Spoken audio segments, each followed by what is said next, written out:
Airports are strange places, full of hellos, goodbyes, and stories that never get told.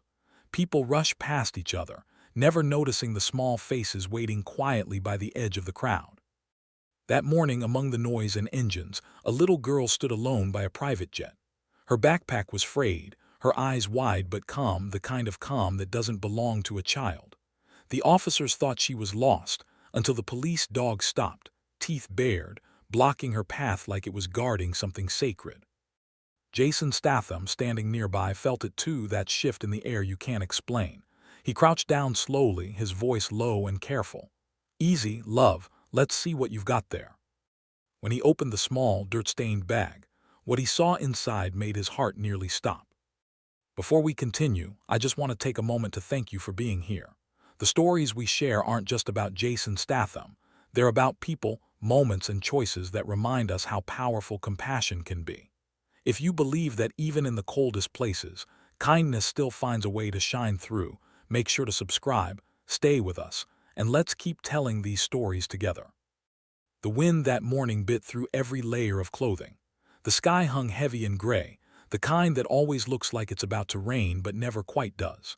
Engines hummed on the tarmac, lights blinked against the clouds, and airport staff moved with quiet precision, clipboards, cones, and cautious steps across puddles. Jasonstatham stood near the hangar, hands tucked into his jacket, watching the final security check before a private humanitarian flight was cleared to take off. It wasn't his flight, at least, not exactly. He'd been invited by an old friend, a relief pilot, to help oversee a small cargo of donated medical equipment being flown to an island hospital.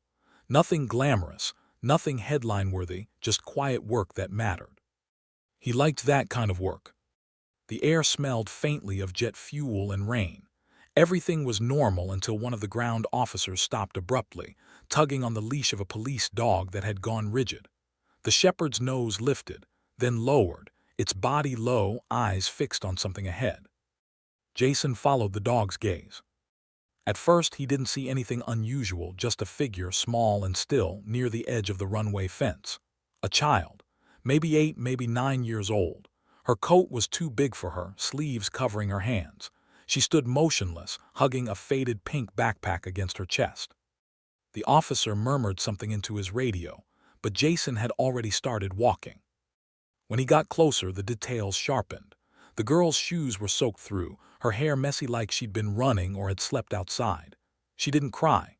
She just stared at the plane, eyes wide and unblinking, as though she'd been waiting for it.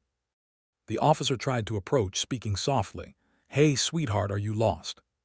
The dog barked once, sharp, defensive, and moved in front of her, blocking the way. It didn't bare its teeth, but its growl was deep, uncertain. Jason's instincts tightened. He crouched a few feet away, keeping his voice level. "It's all right. No one's going to hurt you." The girl didn't respond. She looked at him briefly, then at the dog, then down at the backpack. Her grip didn't loosen. "What's your name?" he asked. She hesitated, her lips barely moving. "Leela."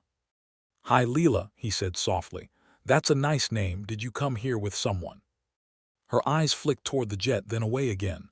"My dad," she whispered. Jason glanced at the plane. "He's on there." She shook her head. "He's waiting."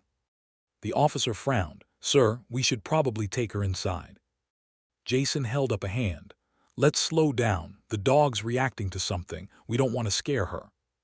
He looked at the backpack again, small, worn, edges frayed like it had seen years of use. The zipper was half broken.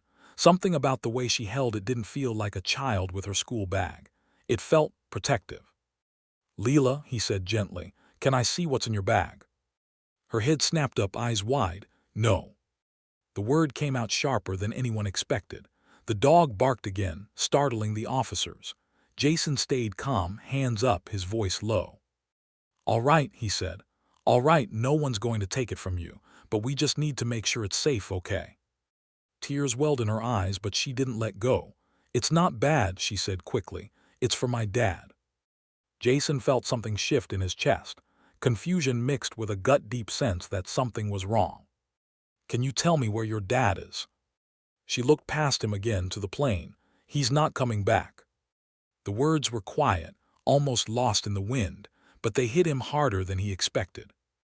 Jason exchanged a glance with the lead officer, who nodded toward the security van nearby. "Sir, we should get her to the terminal, get child services involved." But Jason didn't move. Something about the girl's tone, that steady, certain sadness, made him stay. He crouched lower until his eyes were level with hers. "Hey," he said softly, "you said your dad's waiting where?" She hesitated, then whispered, "Up there." She pointed toward the clouds. Jason's throat tightened. The dog whined softly now, ears flicking back. The officer pulled at its leash, but it refused to budge, still guarding her, still uneasy. Jason finally reached out a hand, slow and open. "Can I see what's in your bag, Leela? I promise I'll give it right back." She looked at him for a long time, tears trembling on her lashes. Then finally she nodded. He took the backpack carefully, kneeling on one knee as he unzipped it. The moment the zipper opened, he froze. Inside were things that didn't belong together: a folded photo, a small stuffed bear missing an ear, and beneath them a sealed metal case no bigger than a lunchbox. On the lid, taped roughly with fading duct tape, was a handwritten note. For him, only him. Jason's heartbeat slowed. "Where did you get this, Leela?" She sniffled. "My dad said to bring it here, said someone would know what to do." The officer leaned over his shoulder. "We need to open it." Jason nodded, but his gut was twisting. He lifted the box carefully, feeling the weight heavier than it looked. He turned the latch. It clicked once, metallic and final. Inside wasn't what anyone expected. No weapon, no danger, just letters, dozens of them, some yellowed, some new, all addressed to the same name. Jason's own. He blinked, stunned. His name, Jasonstatham, written in different handwriting, different inks, some neat, some shaky. Leela looked up at him, eyes red. "He said you'd remember him." Jason stared at her, words caught in his throat. "Who's your dad, Leela?" She wiped her face with her sleeve. "Michael." The world seemed to tilt for a moment. He hadn't heard that name in years. Michael Turner, one of his closest friends from service, a man who'd saved his life during an ambush overseas. Jason had tried to find him after discharge, but Michael had disappeared, no address, no trace. He looked down at the letters again, hands trembling slightly. The first one on top was dated 7 years ago. "If you're reading this, mate, I didn't make it home." Jason closed his eyes for a moment, the sound of engines in the distance blurring into a dull hum. The air around them seemed to hold still.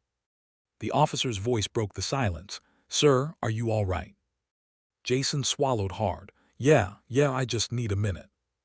He picked up the letters gently, one by one. Most were written to him, but some had different names, soldiers he remembered, people they'd both known. It wasn't just letters. It was a map of goodbyes. And at the very bottom of the box, beneath all the paper, was a small drive, unmarked, just a note attached, for the truth. He looked at Leela. "Your dad, did he tell you where to take this?" She nodded. "He said to give it to the man with the quiet eyes." Jason let out a long breath. He'd been called many things: actor, soldier, protector, but that felt like something else. He looked back at the officer. "She's coming with me." "Sir, we can't just—" "She's not under investigation," Jason interrupted, his tone calm but firm. "This isn't a threat, it's a message." The officer hesitated, then nodded reluctantly. "All right, but we'll escort you both to the hangar." Jason took Leela's hand. It was cold and small, but when she looked up at him, there was something in her eyes: relief, maybe even trust. As they walked toward the hangar, she spoke softly. "He said you'd understand, that you'd finish what he couldn't." Jason looked down at her. "And what's that?" Leela looked ahead at the plane, the wind whipping through her hair. "To make sure the bad men never win." Her words were simple, but they cut deep. Inside the hangar, Jason sat her down on a bench and gave her a warm blanket one of the crew handed over. She held it tight, still watching him carefully. He plugged the small drive into a secure laptop the pilot brought over. The screen flickered to life: files, photos, names. A list. A ledger of something dark and deliberate: weapon sales, money transfers, signatures. And near the bottom, a corporate logo Jason recognized immediately. A company that had sponsored several humanitarian missions, including this one. Jason's stomach sank. He knew then why the dog had stopped, why the air had changed, why her father's message had come this way. Michael Turner hadn't vanished, he'd been silenced. And now, his daughter had carried the truth right into the middle of it. Jason closed the laptop gently, staring at the floor. The rain outside began to fall, steady and cold. He looked at Leela, this quiet, brave little girl who had no idea. She just delivered evidence powerful enough to topple careers, maybe governments. He spoke softly, voice steady again. "You did good, Leela. You did exactly what your dad hoped." She tilted her head. "You're not mad." Jason smiled faintly, though his eyes still carried the storm. "No, love, I'm proud." The dog, still resting near the doorway, gave a quiet bark, low and approving. Jason stood, looking out through the open hangar doors at the gray horizon. Somewhere out there, people were waiting for that plane, for those supplies. Somewhere out there, truth was buried under greed and power. He'd been given a message and a choice. And Jasonstatham had never been the kind of man to ignore either. He turned back to Leela, his voice quiet but firm. "We're not done yet." The storm broke sometime after midnight. Jason didn't sleep. The hangar lights buzzed above him as the rain hissed against the metal roof, a rhythm steady enough to think by. He sat at a small table near the back, the laptop open again, the files from the drive still staring him down. Every line he read dragged up old ghosts, names he'd buried with time, faces he'd tried to forget. Beside him, Leela slept on a folded blanket, the police dog curled near her feet. Every few minutes, she shifted and muttered her father's name in her dreams. Jason glanced at her, and every time his chest tightened a little more. He'd seen brave men, soldiers, survivors. But this girl, this child, had done something most adults wouldn't dare, carried the truth into the lion's den. He scrolled through one final document, a memo linking the company's executives to a black market route posing as medical shipments, the same route the morning's flight was supposed to take. That's why Michael had vanished. He hadn't run, he'd tried to expose them. Jason leaned back, rubbing his face. "You clever bastard," he muttered softly. "You knew I'd have to finish it." He glanced at the note again. For him, only him. Michael had trusted him, even after all those lost years. The sound of boots echoed across the hangar floor. Jason looked up. The lead officer entered, rain dripping off his coat. "Mr. Statham," he said quietly, "I've just been told the higher-ups want the drive. They're sending people over." Jason's jaw tensed. "Higher-ups?" "Corporate security said they'll handle it from here." Jason gave a small, humorless smile. "Yeah, I bet they will." He closed the laptop and slipped the drive into his pocket. The officer frowned. "Sir, I'll need to ask you to." Jason shook his head. "You've got a kid sleeping in your hangar because her father died chasing this truth. You really think I'm handing it over to the same people who buried him?" The officer hesitated. He wasn't a bad man, just one caught in the gears of the machine. He nodded once quietly. "You didn't hear it from me, but they'll be here within the hour." Jason stood. "Then we're already late." He moved fast, packed up the letters, the laptop, and gently nudged the dog awake. It yawned, stood, and trotted to Leela's side.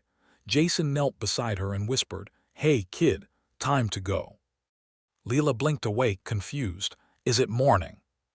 "Almost. We have to move before the bad guys wake up too." She didn't ask questions. She just nodded and slipped on her coat. He admired that quiet courage, the kind her father had. They left through a side door, avoiding the main gate. The rain had softened to a drizzle, painting the runway lights into blurry halos. Jason led her across the service path toward an unmarked SUV. The officer who'd spoken earlier appeared near the edge of the hangar, pretending not to see them. By the time they reached the road, dawn was just a pale bruise on the horizon. Jason turned the key, the engine humming to life. "Where are we going?" Leela asked. "Somewhere safe," he said, "and then we find the truth." The safe place turned out to be a rundown safe house north of the city, a place Jason hadn't visited in years. Concrete walls, iron locks, an old generator humming faintly in the corner. It was the kind of place built for waiting, not for comfort. He gave Leela dry clothes from a storage crate, a sweater far too big for her, sleeves hanging past her hands. She smiled when she saw herself in the dusty mirror. "I look like a marshmallow." Jason chuckled quietly. "Yeah, the warm kind." He set up the laptop again, plugging the drive back in. Dozens of folders, hidden backups. Every file was another piece of a puzzle Michael had died to protect. Leela came closer, watching the screen. Is that what Dad was trying to stop? Jason nodded. Yeah, he was onto something big, people using good causes to do bad things. She frowned. Then we have to tell everyone. He looked at her, so certain, so simple in her belief that truth fixes things. He wished it did. It's not that easy, he said softly. Sometimes the people you're fighting are the same ones holding the microphones. Her eyes narrowed, a tiny reflection of her father's stubbornness. Then we find a bigger one. Jason smiled faintly. You sound like him. Hours passed. Outside, the city began to wake, but inside, time slowed. Jason cross-referenced files, screenshots, transaction IDs. Each new discovery made the picture clearer and darker. The humanitarian flights were smuggling weapons. Profits laundered through charities, executives protected by contracts and silence. And sitting right at the center of it, a man named Halstead. The same man who'd been smiling at the press conference Jason attended 2 months ago. He leaned back, exhaling sharply. The irony burned. Leela looked up at him from the couch. What happens now? Jason stared at the screen, his reflection split across the lines of data. Now, we make them see what they've done. He copied everything onto a clean drive and slipped it into an envelope. The next steps were dangerous, not for him, but for her. He turned to Leela. Listen, I need you to stay here for a while, all right? I have to meet someone. She shook her head immediately. No, I'm not staying behind. Leela. You promised, she said, voice trembling but strong. You said we'd finish what Dad started. That means both of us. Jason sighed, rubbing his jaw. She wasn't wrong. He'd given her that promise, and he didn't break promises. All right, he said finally, but you do exactly as I say. She nodded. I always do. They left just before noon. The drive into the city was quiet, traffic light, the radio off. Jason's focus was razor sharp, eyes flicking between mirrors. He could feel it, the weight of being watched. By the time they reached the underground parking beneath the broadcasting station, he spotted them. 2 black sedans parked, 2 neatly tinted windows reflecting the fluorescent lights. He parked at the far end, turned off the engine and said softly, Stay here. If anything happens, take the dog and run through that side exit. Don't stop. She opened her mouth to argue, but his look silenced her. He stepped out, coat collar up, envelope in hand. The air smelled of rain and rubber. His boots echoed off the concrete as he walked toward the elevators. The man waiting near the door looked up, mid-40s, glasses, nervous energy. A journalist Jason had once helped years back, a man who owed him a favor. Jason, the man whispered, you shouldn't be here. They've been sniffing around all morning. Then it's a good thing I'm not staying, Jason said, handing him the envelope. Everything you need is in there. Publish it, every name, every number, don't sit on it. The man hesitated. This could ruin people. Jason's eyes hardened. Good, some people need ruining. He turned to leave but stopped. From the corner of his eye he caught movement by the stairwell, 2 men in suits approaching fast. Go, he said quietly to the journalist, now. As the man bolted for the elevator, Jason stepped sideways, using the pillar as cover. The first man reached for his jacket, too slow. Jason's hand shot forward, grabbed his wrist, twisted and dropped him with a single strike. The second lunged, a flash of metal in his hand, a taser, but Jason caught his arm, slammed him against the wall and disarmed him before he could breathe. Both men hit the ground, groaning. Jason didn't wait to see if they'd get up. He ran back toward the car. Leela was waiting in the passenger seat, eyes wide. You're okay. He slid into the driver's seat, breath steady. We're fine, but we're done here. They drove out fast, leaving the parking lot before the next set of headlights appeared. By sunset, the story had already broken.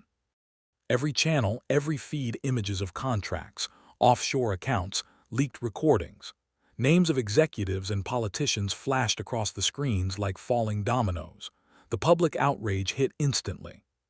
Jason and Leela watched it unfold from the safe house, the glow of the TV flickering against the walls.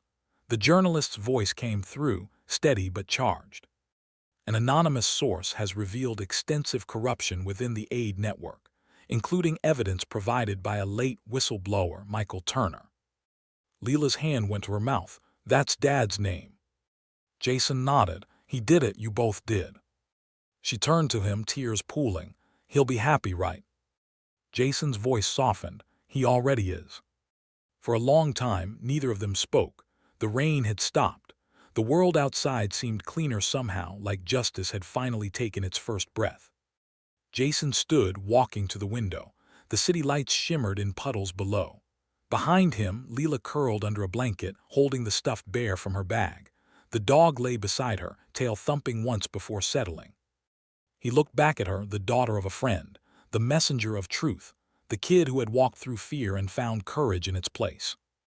In another life, maybe he would have wished things were different, that she'd never had to carry that kind of burden.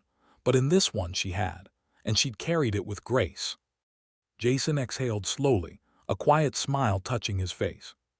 Sleep well, Leela, he whispered. Your dad can rest now. He turned off the light, the soft hum of the city fading into the night. Outside, the clouds finally broke apart, and for the first time in days, stars shone through. Jasonstatham stood there for a long time, a silent man watching over a little girl who'd carried the truth no one else dared to. And somewhere he hoped Michael was watching too.